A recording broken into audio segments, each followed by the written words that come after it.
So I gave GPT 5.5 and 4.7 from Claude the same exact prompt to create this 3D scene with these lights, that I can add.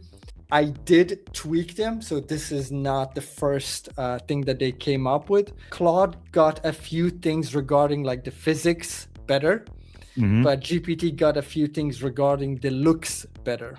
I think, and I said this in a community meetup we had, anything beyond GPT Codex 5.3 is good. Like Claude 4.5 even. Anything beyond that, they are all good. You can do like actual software with them as long as you're limited with the amount that and there will be always better models for sure, but they will how you can scale through the roof when you learn. Saying all that, you mentioned about the models and this and that. Kimi K2.6 has just launched yesterday. Even look at these benchmarks, dude. Like, and I know they haven't got 4.7 and I know they haven't got 5.5, but look how it competes against what you've just said are brilliant models. And this is a cheap, very, very cheap Chinese model on par with pretty much all of them. Deepseek version 4 has just landed. So let's take a look at that. It's crazy. This is like the first time since I got into Claude Code that I'm actually thinking about canceling Claude subscription and go with one of these models. Kind of me too, I'll be honest. You know me, I'm like a Claude fanboy, but I'm now just like, man, like I've just done so much work and it's taken off a couple of dollars off my Kilo Code thing. But there is V4 Pro and V4 Flash, 1.6 trillion parameters. And it's a mixture of expert model, 49 billion active parameters. Now, just to bring this into context, I've been playing around a lot with local AIs, and I'm pissing around with like, oh, should I use the 4 billion parameter model or the 9 billion parameter model? Because it can't fit on my MacBook Pro. And these are 9 billion parameter models. This is 1.6 trillion parameters. But saying that as well,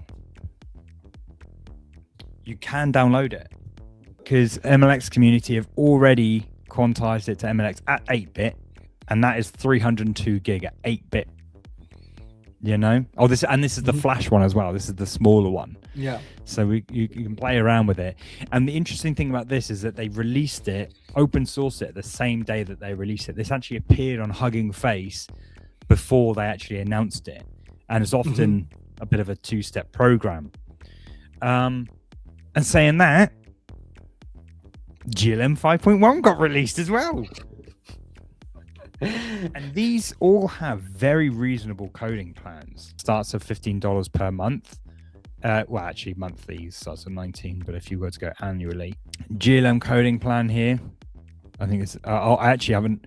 People have been telling me this has gone up because I made a video when it was $10. Okay, so yeah, it has monthly 18, so it's gone up to $18. But you can get a yearly. Oh, Jesus Christ, that's a lot. But these sorts of prices for these models are crazy, and they are all very good. They are all very, very good. GPT 5.4 is like ahead of GPT 5.4, ahead of Opus 4.6. This is software engineering benchmarks. Agentic coding, not quite as good, but it's just, these are all cheap models that are all really, really good. And these all got released this week. So take your pick. Take your pick. This is part of a larger conversation on my show, Cmd+AI, which we stream live every single week. We discuss the news and all things related to AI in the world of design and web. Catch us next week and join in the banter. Cmd+AI.